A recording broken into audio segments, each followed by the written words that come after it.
Welcome to ప్రజా express news బులెటిన్లో ముందుగా హెడ్లైన్స్.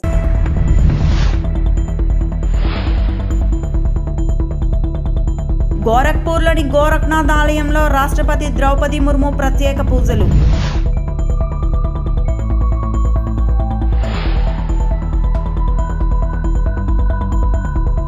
పాయకరావుపేట బీసీ బాలికల హాస్టల్ను ఆకస్మికంగా తనిఖీ చేసిన హోంమంత్రి అనిత.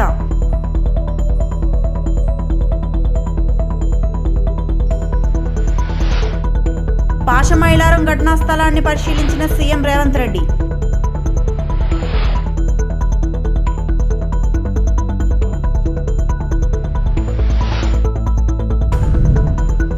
నైరుతి రుతుపవనాల కారణంగా మన్య ప్రాంతాల్లో విస్తారంగా వర్షాలు.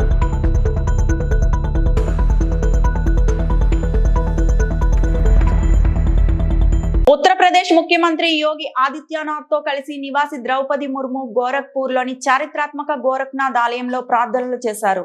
ఈ ఆలయం లోతైన సాంస్కృతిక మరియు ఆధ్యాత్మిక ప్రాముఖ్యతను కలిగి ఉంది మరియు నాథ్ శాఖ యొక్క ఆధ్యాత్మిక స్థానం కూడా. ఉత్తరప్రదేశ్ పర్యటన సందర్భంగా రాష్ట్రపతి మతపరమైన మరియు సాంస్కృతిక సంస్థలతో కొనసాగుతున్న సంబంధాన్ని ఈ సందర్శన హైలైట్ చేస్తుంది. భక్తులు మరియు ఆలయ అధికారులు సంప్రదాయ ఆచారాలు మరియు వేద మంత్రాలతో ప్రముఖులకు స్వాగతం పలికారు.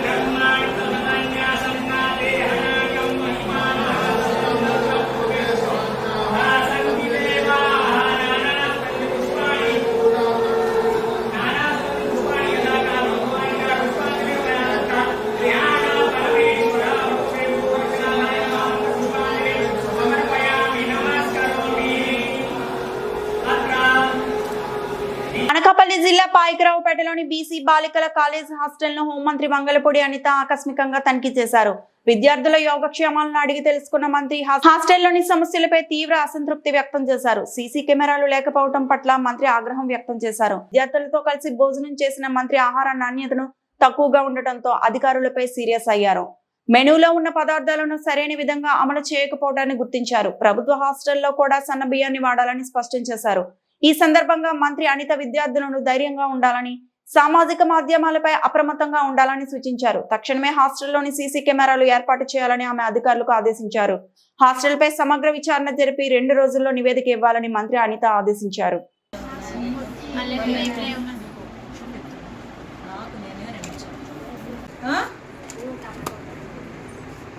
మెనూ ఏంటి ఉదయం నుంచి నువ్వేం చేసావని అడగలే, నీ మెనూ ఏంటి అని అడిగా. మెనూ ఇచ్చారు కదా గవర్నమెంట్, ఆ మెనూ ఏంటి అని అడుగుతున్నా.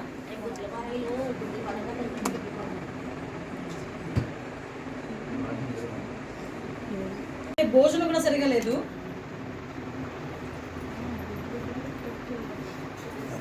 అది ఓపెన్ చేయి. ఆ రసం ఇప్పుడు నైట్కి ఏమి ఉండాలి అసలు? యాక్చువల్గా మామూలు మెనూ ప్రకారం మీ మెనూ షీట్ ఎక్కడ ఉంది? పాషమైలారం ప్రమాద ఘటనపై సమగ్ర నివేదిక ఇవ్వాలని పరిశ్రమల శాఖ అధికారులకు తెలంగాణ సీఎం రేవంత్ రెడ్డి ఆదేశాలు జారీ చేశారు. ప్రమాద స్థలాన్ని సందర్శించిన రేవంత్ రెడ్డి భవన శిథిలాలను పరిశీలించారు. ప్రమాద ఘటన సహాయ చర్యల గురించి అడిగి తెలుసుకున్నారు. అనంతరం పరిశ్రమల శాఖ అధికారులతో రేవంత్ మంత్రులు మాట్లాడారు.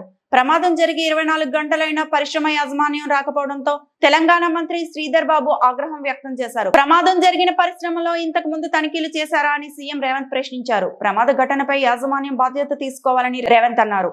పరిహారం విషయంలో తీసుకున్న నిర్ణయం చెప్పాలని కంపెనీ ప్రతినిధిని కోరారు. ఇలాంటి ఘటనలు పునరావృతం కాకుండా చర్యలు చేపట్టాలని అధికారులకు సూచించారు.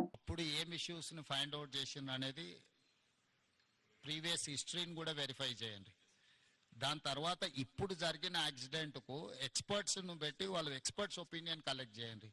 జనరల్ ఒపీనియన్స్ లేకపోతే అజంప్షన్స్తోని don't conclude with assumption or general opinion. I need specific reason for this accident, then only we can address. ఇప్పుడు ఈరోజు ఇక్కడ జరిగింది, ఇట్లాంటి సిమిలర్ ఇతర పరిశ్రమలలో కూడా ఇట్లాంటి సమస్య రాకుండా ఉండాలంటే మనం ఏం ఇన్స్ట్రక్షన్స్ ఇవ్వాలి, వీటి మీద ఫోకస్ పెట్టాలనేది కూడా మనకు అర్థం కావాలి. దీని నుంచి మీరు నేర్చుకోవాల్సింది, దీని నుంచి చూడాల్సింది రెండు ఉన్నాయి. ఒకటి డీటెయిల్ రిపోర్ట్ కావాలి నాకు. డీటెయిల్ రిపోర్ట్ మీద ఇమ్మీడియట్గా మీరు దీన్ని అడ్రస్ చేయండి. ఈ అంటే ఎక్స్పర్ట్స్ను కాన్స్టిట్యూట్ చేయండి. ఇట్ ఈస్ జనరల్ ఒపీనియన్స్ మీద పోకండి. దీని రిలేట్ ఏముందో ఆల్రెడీ ఇన్స్పెక్షన్ చేసిన వాళ్ళని వేయకండి, బయట నుంచి ఆఫీసర్లను డెప్యూట్ చేయండి. ఆల్రెడీ ఇన్స్పెక్షన్ చేసి ఆల్రెడీ దీని మీద ఉన్న వాళ్ళని మళ్ళీ ఒపీనియన్కి ఇస్తే they don't say anything. So కొత్త వాళ్ళను దీన్ని వేసి దీని మీద టోటల్గా డీటెయిల్ రిపోర్ట్ అనేది దీని మీద ఇమ్మీడియట్గా తీసుకోండి. ఈ రిపోర్ట్స్ బేసిస్ మీద ఈ పాశమైలారంలో ఉన్న ఇండస్ట్రీలో ఇట్లాంటివి ఏమేమి ఉన్నాయి, వేటి మీద ఇంకా ఇట్లాంటి గతంలో ఇట్లాంటి ఏమైనా డెఫిషియన్సీ ఉండి వాళ్ళకి నోటీసులు ఇస్తే వాళ్ళు కంప్లై చేసిండ్రా లేదా, ఇమ్మీడియట్గా మిగతా వాటిని కూడా అడ్రస్ చేయాలి. మీకు ఇన్సిడెంట్ యాక్సిడెంట్ కానంత వరకు అంత బాగానే కనిపిస్తుంది. ఒక్కసారి సీరియస్ ఇష్యూ అయితే మళ్ళీ తర్వాత ఇదవుద్ది. దాని తర్వాత మళ్ళీ జరిగిన తర్వాత నువ్వేం చేయడానికి లేదు. కాబట్టి ఇమ్మీడియట్గా మా అధికారులను అందరిని ఇచ్చి నువ్వు పర్సనల్గా సూపర్వైజ్ చేసి దీని మీద రిపోర్ట్స్ అన్నిటిని కూడా మీరు పర్సనల్ కూర్చొని చేయండి. This point number 1. రంగనాథ్, మీరు ఎవరి డిజాస్టర్ మేనేజ్మెంట్ ఎవరు లీడ్ చేస్తారు? మూడవది, ఇప్పుడు ఆ కొలాప్సబుల్ కండిషన్స్లో ఉన్న స్ట్రక్చర్స్ని ఫర్దర్ యాక్సిడెంట్ జరగకుండా దాన్ని ఎట్లా రిమూవ్ చేయాలనేది మూడో ఇష్యూ. సో ఈ అన్ని డిపార్ట్మెంట్ను కోఆర్డినేట్ చేయాలంటే you should have some mechanism to handle. ఇప్పుడు టుడే టుమారో అటెన్షన్ అంతూ ఉంటుంది, 2 రోజుల తర్వాత ఈ అటెన్షన్ లేకపోతే మళ్ళీ ఇంకేదో యాక్సిడెంట్ జరిగింది అనుకో, ఎక్స్టెన్షన్ ఆఫ్ దిస్ యాక్సిడెంట్, అది ప్రాబ్లం అవుద్ది. కాబట్టి నువ్వు ఇమ్మీడియట్గా దానికోసం మీరు స్పెసిఫిక్ రోల్ క్లారిటీ ఇచ్చుకుంటూ మీరు ఆఫీసర్స్ని డెప్యూట్ చేయండి. సెకండ్ థింగ్, ఆ కంపెనీ రిలేట్ వాళ్ళని కూడా ఎవరు అకౌంటబుల్ పర్సన్ ఉందో వాళ్ళందరినీ కూడా లైన్ అప్ చేయండి. ఈ రోజు జేకబ్ ఉంటాడు, Jacob will go tomorrow for Kerala. ప్రజలకు నిరంతరం అందుబాటులో ఉండటం అనేది రాజకీయాల్లో ఎంతో ముఖ్యమని, అందుకు సోషల్ మీడియాను విస్తృతంగా ఉపయోగించాలని యువ విభాగాన్ని ఉద్దేశించి వైఎస్ఆర్సీపీ అధినేత మాజీ సీఎం వైఎస్ జగన్మోహన్ రెడ్డి అన్నారు. మంగళవారం తాడేపల్లి పార్టీ కేంద్ర కార్యాలయంలో జరిగిన యువ విభాగ సమావేశంలో ఆయన కీలక వ్యాఖ్యలు చేశారు. ఒకటి, ప్రజలకు అందుబాటులో ఉండడం. రెండవది, చిక్కటి చిరునవ్వుతో పలకరింపు. రెండు ఖచ్చితంగా ఉండాలి. ప్రతిపక్షంలో ఉండాల్సింది మరొక మేజర్ గుణం ఏమిటి అని అంటే, ప్రజలకు ఏదైనా సమస్య వచ్చినప్పుడు ప్రజల తరపున మనం ప్రజలకు తోడుగా నిలబడగలగడం. ఈ మూడు చేయగలిగితే ఎవరైనా లీడర్ కాగలుగుతాడు. ఇక్కడి నుంచి స్టార్ట్ చేయండి. నియోజకవర్గం స్థాయిలో నియోజకవర్గ అధ్యక్షుడిగా ఉన్న ప్రతి ఒక్కరికి నేను చెప్తా ఉన్నా, ఈ రోజు నుంచి స్టార్ట్ చేయండి. మనం ఈరోజు చూసేది యూత్ అధ్యక్షుడిగా, నియోజకవర్గం ఇన్ఛార్జిగా, యూత్ అధ్యక్షుడిగా ఫస్ట్ అడిగే ఇది. మీ చివరి అడుగు ఎమ్మెల్యే కావడం, అది గుర్తుపెట్టుకోండి. ప్రతిపక్షంలో ఉన్నప్పుడే ఇవన్నీ బలంగా మనం తయారు చేసుకునే వెసులుబాటు మనకు ఉంటుంది. వెసులుబాటులోకి రావాలి. ఆర్గనైజేషన్లో ఉన్న ప్రతి ఒక్కడు సోషల్ మీడియాలో ఆటోమేటిక్లీ ఎంపానల్ కావాలి. సోషల్ మీడియాలో మీ ఫోన్ అన్నది ఈరోజు యుగంలో మీ దగ్గరున్న గన్ను. మీ దగ్గరున్న గన్ను ఈరోజు యుగంలో, ఈ సోషల్ మీడియా యుగంలో మీ దగ్గరున్న ఏకైక వెపన్, ఏకైక గన్ను మీ ఫోను. ఆర్గనైజేషన్ పరంగా మీరు దాంట్లో ఎంపానల్ అయిపోయి ఉండాలి. మీతో పాటు మీరు క్రియేట్ చేసి ఆర్గనైజేషన్ గ్రామస్థాయి దాకా కూడా ఆ ఆర్గనైజేషన్లో పార్టీ కావాలి.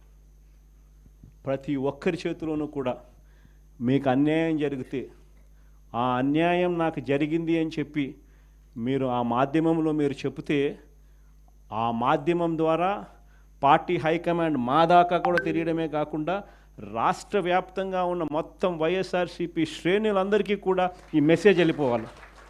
నైరుతి రుతుపవనాల ప్రభావంతో గడిచిన 4 రోజులుగా మన్యంలో కురుస్తున్న వర్షాల కారణంగా జనజీవనం స్తంభించిపోయింది.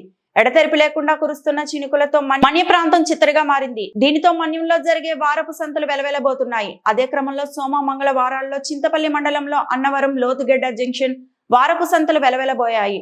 వాళ్లకు సంతలకు వచ్చిన చిరు వ్యాపారులు ప్రజలు తీవ్ర ఇబ్బందులు ఎదుర్కొన్నారు. ఈ ఋతుపవనాల ప్రభావం మరో కొన్ని రోజులు ఇదే విధంగా కొనసాగుతూ ఉందని వాతావరణ నిపుణులు చెబుతున్నారు.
ఘోర రోడ్డు ప్రమాదం. ఇసుక లారీ అతివేగం ఒక మూగజీవి మృతి.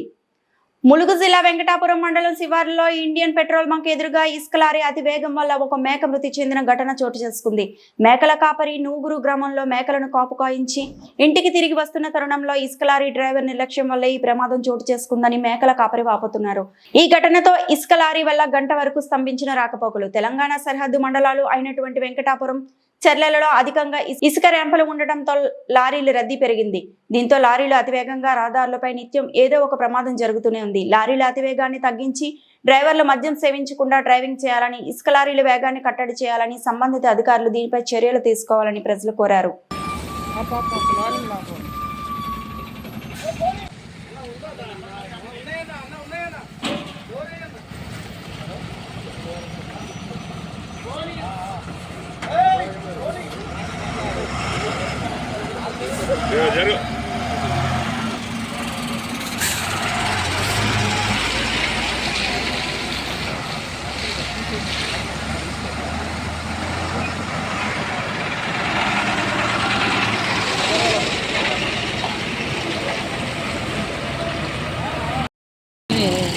చూసుకుంటే గట్రా చేసి ధర్మం కర్రతో ఆపుతూనే ఉన్నాడట. ఆయన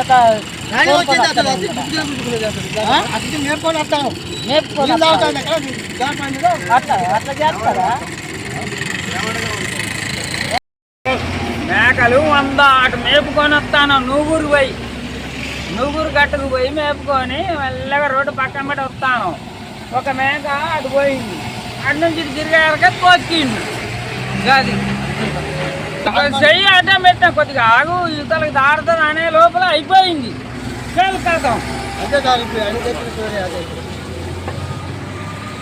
అన్నమయ్య జిల్లా చిన్నమండెం మండలంలోని మల్లూరు కొత్తపల్లి మరియు మల్లూరు శ్రీరామ్ నగర్ ప్రజలు నిర్వహించిన పెద్దాయన పాలకొండ నాయుడు సంస్కరణ సభలో సుగవాసి ప్రసాద్ బాబు ముఖ్య అతిథిగా పాల్గొన్నారు. ఈ సందర్భంగా ఆయన మాట్లాడుతూ, ఏ గ్రామానికి వెళ్ళినా ఏ పల్లెకి వెళ్ళినా ఈ పనులన్నీ మీ తండ్రి గారు చేసినవే.